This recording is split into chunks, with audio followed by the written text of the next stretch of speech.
From the shoes that balance on the skateboards and even the BMX pedals, to even the name being plastered all over Ken Block's car in the Gymkhana series. It all has one brand in common, and it's called DC. Now, there's a very strong presence of DC in the house today, and it's way beyond the shirt and the shoes. We've got with us, interestingly, DC Shoes USA Marketing Manager Mike Allen and BMX purist Alfredo Macuso. This is Vantage Point. I'm Harish Diol, and welcome to the show. Now, before we carry on, selamat datang. It means welcome to the both of you to Kuala Lumpur. Thank you. Thank you. This is supposed to be Vantage Point. It's supposed to be a more business-orientated program, but let's reduce that today in a spirit of action sports. Let's talk about the action sports industry per se. Perhaps, Mike, you've been with DC for the past, give and take 6 years? Correct, since 2006. Yes. How has the market been compared to when you first started off in DC and graduated to where you are today? How has it been? Around 2006, the industry was very strong, and we've kind of seen a plateau of sorts. Okay. In a general sense. Okay. DC has managed to increase our size and our profitability each year since then. And since 2006, we've seen triple-digit growth in our business. But that's quite different compared to your competitors, because if I'm not mistaken, some of your competitors have actually registered lower margins in their profits. Some have even been laying off staff, and it's more of a distributor rather than a big company setup. So what are your thoughts on such a situation? Yeah, I mean, it's a tough market, especially when the recession hit. Like you said, we saw competitors shrink. We saw some competitors disappear altogether. But I think the shining moment for DC in that period was we leaned on our marketing abilities, our technology, and our authenticity in the brand to help get us through that rough spot in the economy. Alfredo, perhaps I know for a fact that you've got a very interesting background. Right. Italian and Argentinian? Argentinian, correct. Yeah. Perhaps you could explore that with us a little bit more. You could explain. It comes in handy whenever we travel abroad. Like Spanish is pretty easy for me, so I get to interpret for the guys. And, I bring a different twist to the table. Okay. Mike can't get it straight from where I'm from. Caracas, Argentina. To him, it's all the same, but to each their own. Okay. But the action sports market is huge, and it's all over the world. And we're exploring it here in Malaysia for the first time, personally, and it's amazing. It's growing so fast. And when I go to Argentina, it's the same thing. Like, it's exciting for me to be able to go to somewhere that's so far, yet feels so at home at the same time, because like everyone knows what we do, and like we ride similarly and stuff like that. So it's real interesting. To kind of further on that, growing up, I grew up in San Diego, California, and action sports in Southern California is huge. I mean, that's where skateboarding started. That's kind of the center of action sports. And to come to regions like Malaysia, and we were just in Indonesia, and see people from all different backgrounds skateboarding and riding BMX bikes is one of the coolest things of what I get to do is travel and to see people from wildly diverse backgrounds all enjoying the same thing and a common purpose and a common thread. Now, Alfredo, are you still with Epic Bikes? Right, yeah. Okay. Yeah, my friend Fu, he's the owner of Epic, and he's been my longest time supporter. It's going on like 9 years roughly now. So now, perhaps you working in the store or working together with Fu, as you mentioned earlier, how has the sales been?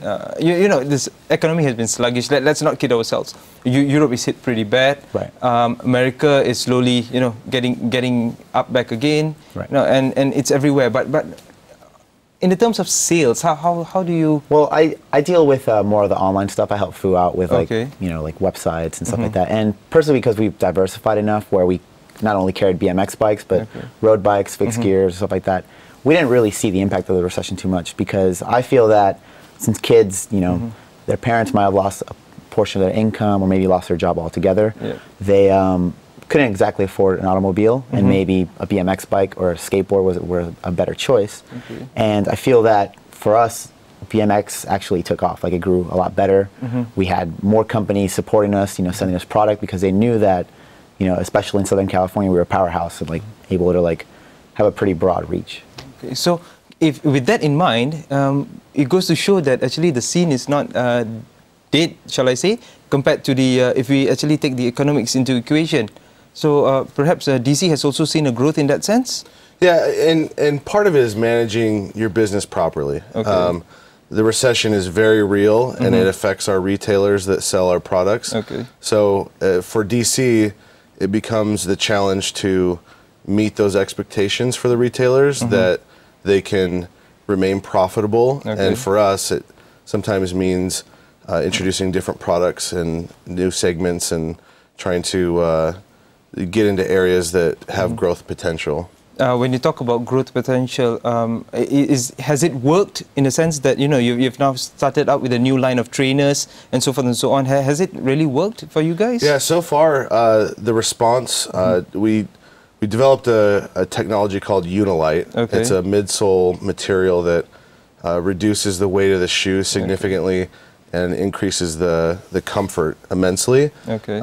And we've applied it to not only skateboard shoes, but like you said, we just introduced a trainer that looks almost like a runner.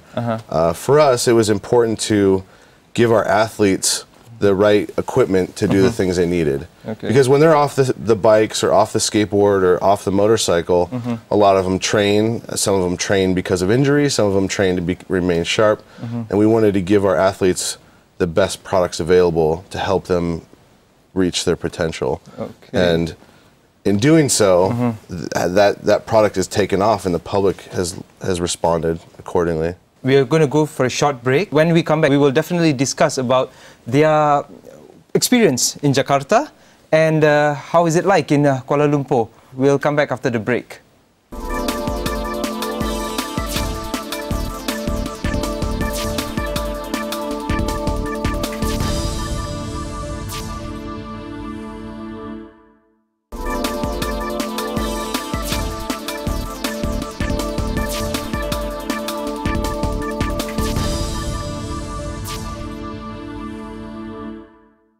Welcome back to Vantage Point. Yes, once again we have Mike and Alfredo.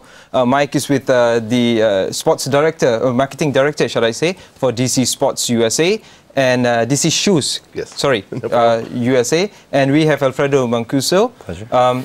Needs no introduction if you're a BMX purist. Okay, now earlier in the show we actually discussed about how is it like. You've been to Jakarta, you just came from Jakarta. After this, you are heading to Thailand, correct me if I'm wrong?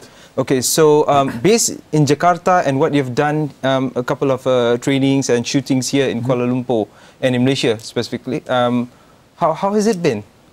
It's amazing, fun.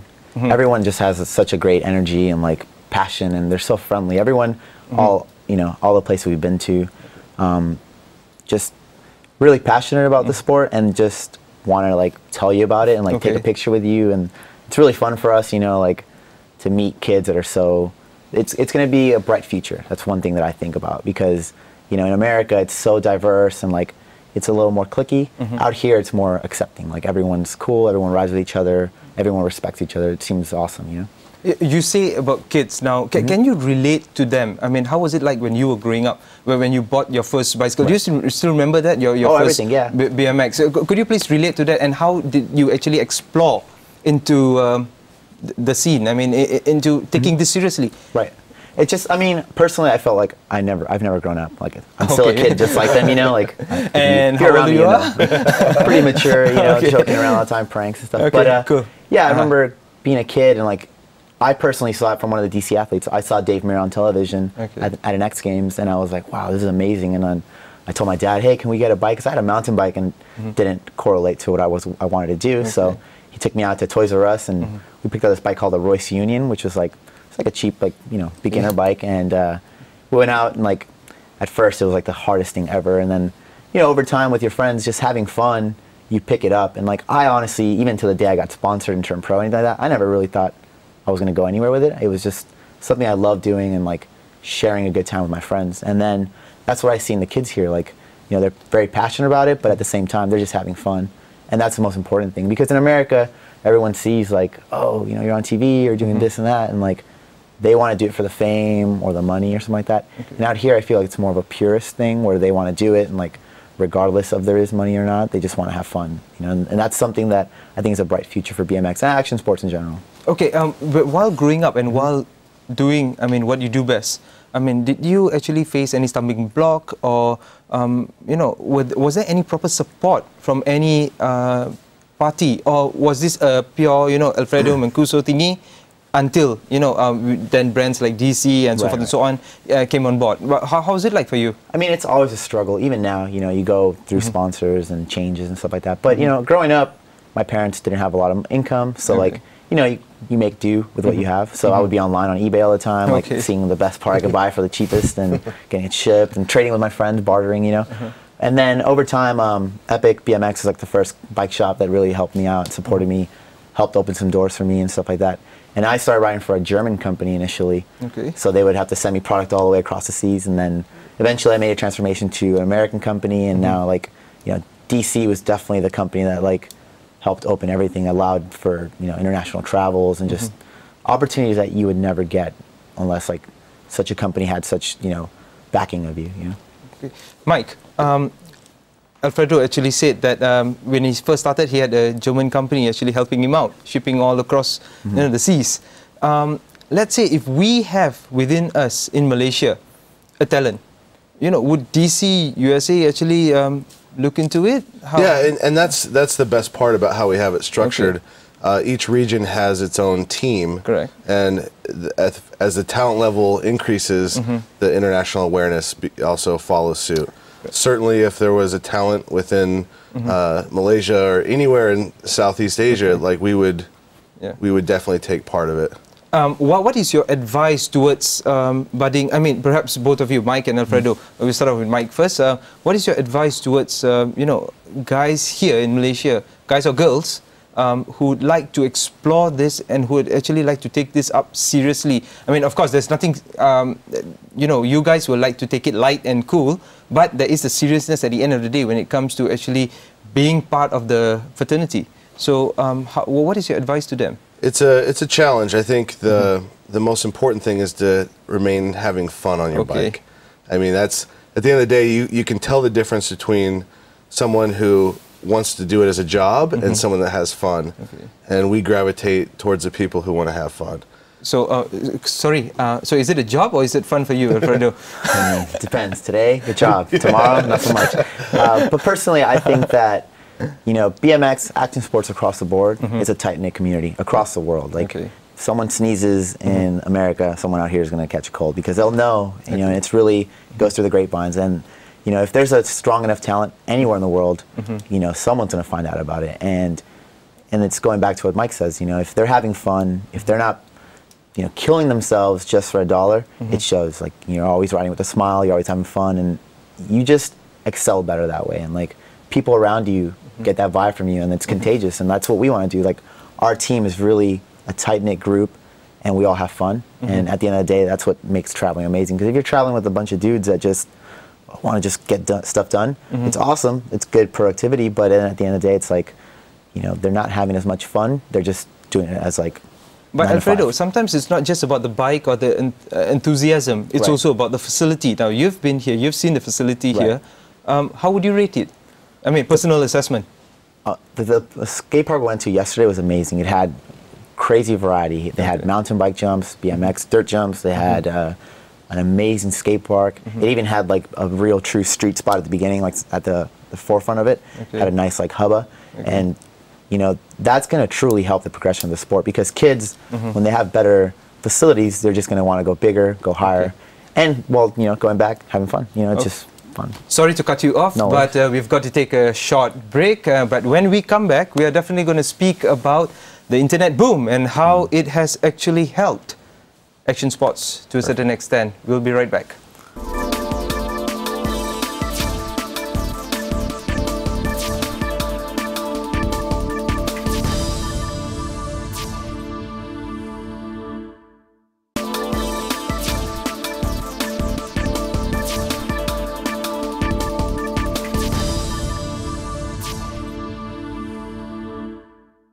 Welcome back to the show, and once again we are with Mike Allen, the Marketing Director of DC Shoes USA, and also Alfredo Macuso, Global BMX Athlete.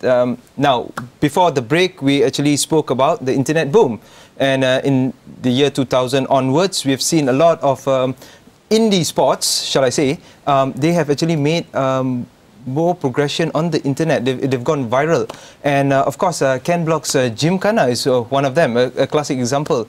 So perhaps, Mike, you could actually explain how has the internet helped the industry?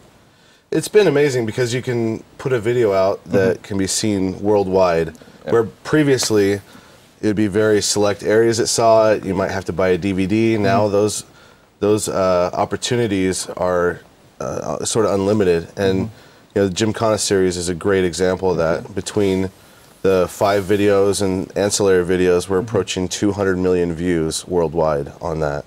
And that's just an unbelievable feat that we never could have achieved previously. I mean, that's a huge reach that, you know, the internet has provided. But marketing-wise, in the past, you can actually focus on your niche markets, as in the North America's region, the Southern American region, and Europe, and so forth and so on, an Asian region. But now with the internet, it's more of like a general, universal kind of approach. How has this helped? I think it's good because DC has a universal message. You know, we are passionate about what we do, and we have amazing athletes that share that passion. And to be able to portray that in all regions, in all areas, in a unified voice is amazing. It keeps the branding consistent, it keeps our message consistent, and at the end of the day, it shows the cohesive bond that we have with our sports and with our athletes. Okay, but the brand aside, Alfredo, perhaps you'll be able to relate to this. How has the industry grown? Because prior to the show, we had this discussion. I remember very clearly that skateboard and BMX, it was big in the 80s, and then it went down, and then it came up back in the 90s. And then skateboard, for example, Tony Hawk made a huge impact, especially in video games. You know, the numbers were sky high. But today, we don't hear of any of that sort. So, you know, it's been a roller coaster ride. So how do you think the industry has been surviving all this while? Ironically enough, my friend Adam and I run this successful BMX blog called The Come Up, and you know, we get 30 to 40 video submissions every single day around the world of kids filming, you know, the same thing, like a video part that we filmed, but just, you know, all over the world, from Malaysia, South America, Europe, all over. And it's great because it helps bring new talent to the table, helps give, like, you know, the feel that there is, like, you know, the same, very near level of progression all over the world. The only downfall on that is that, you know, a lot of companies put a lot of money, time, and effort into filming a DVD, and those get ripped pretty quickly once, like, they get on the internet. You know, so kids don't want to exactly buy DVDs; they rather just see web videos all day. So companies, especially in action sports, are having, you know, a little bit of turmoil, seeing how to go about, like, you know, what's a web video, what's a DVD, how do we go about, like, mixing the two, or, you know, separating the two. And I personally think it's for the better. You know, it's allowing for, like, more kids to have an opportunity, and it's just helping, like Mike said, consistency. You know, like, if in Europe, you know, kids are grinding handrails forward, and, you know, somebody starts doing them backwards in Australia, then kids are like, wow, we got to do them backwards now. So, you know, it helps to progress the sport, and it helps to bring something new to the table. Okay, but based on what you just said, and Mike earlier, how can we relate this as Malaysians? Because the sport, as we know, has not matured completely here. But we are hoping that it would be actually as big as it is in, let's say, in Australia, or perhaps even in US. One of the biggest things. What should we do? I mean, you know, a lot of things that especially DC athletes have done is pioneer things. You know, if kids see what's possible, then they're going to want to try it. It's a lot harder to be the first one to do anything because, you know, the first one through the wall gets a bloody nose. So, you know, literally in our sport, you know, when you're trying backflips, front flips, 10 tail whips, whatever it is, you know, like, kids grow up seeing that someone has already done it, and they'll be able to pick up from there and take it to the next level. And that's something that we've seen, especially in the last, like, 2 or 3 years, where the progression is getting so outrageous that some of the stuff is like, you know, grisly. If you fall, man, it's not going to look good for you. You know? And that's a challenge for DC, is to monitor the content that we put out to ensure that it is always at the highest level. I think one of the challenges with the internet now is oversaturation of videos and content, and there's just so much stuff out there. To differentiate yourself from competitors, or even just so people want to come back and look at what you're doing, the level that you have to produce at is so high that you know, DC has a full-time film staff that's all they focus on is creating the best content possible, and it shows. Like, we have a very successful YouTube account. I mean, our subscribership is bigger than ESPN's. And that's pretty impressive for a skateboard, footwear, and apparel company. So. But Alfredo, this is your first trip to Kuala Lumpur. Yes. Do you see yourself coming back, pioneering something? Oh yeah. I don't know if I could come back next year, but you know, as soon as I get back out here, I want to explore as much as I can. You know, since we're on a pretty tight schedule, we don't get to do as much of like the free riding that we like to do, and explore like the little nooks and crannies that, you know, Kuala Lumpur might have to offer. And you know, everything else has been amazing. Like, I personally like trying new food, and that's one of the perks of this trip. Like, you know, diving in. But would you consider pioneering something here on a more serious note, as in you know, perhaps play mentor to some of our talents here? Oh, definitely. Yeah, that would be amazing, because, like I said, they're really passionate about what they do here, and it's, you know, in America, a kid might pick up a BMX bike and throw it away in a week. You know, might not exactly like it. But out here, I feel like it's a conscientious decision that they've made to ride BMX, and it's not going to be something they're just going to throw away, and, you know, as soon as the next sport comes along. And, you know, all the kids here, like, are talented already. They just need like a little more mentoring. Out in, you know, the States, we have Woodwards and all these like training facilities that help, you know, nurture that growth. And it'd be amazing to have one out here and, you know, start doing something like that. Excellent. So hopefully we'll see you come back pretty soon. But if there was one wish that you would like to tell the fans out there, what would it be? A wish, my personal wish? Your personal wish, or your personal motivation towards BMX purists, or the industry players, in fact. I mean, keep doing what they're doing now. Like, everything here is going so well. Just, you know, pursue it for the purest form and have fun. And, you know, sooner or later, I'll be seeing you guys in America, and I'll be like, oh, I rode with that kid in, you know, small skateboard in KL. Excellent. Well, we've come to the end of the show. Once again, thank you very much for appearing on Vantage Point. So, to the purists out there, the local talents, you've heard it from the man himself. Alfredo could be coming back to Malaysia pretty much soon. Perhaps by that time we can actually feast on some nasi lemak and roti canai. But before that, I mean, just do what you need to do to be the best in the industry. That were the words from Alfredo. Thank you very much once again. This is Vantage Point, and we'll see you soon.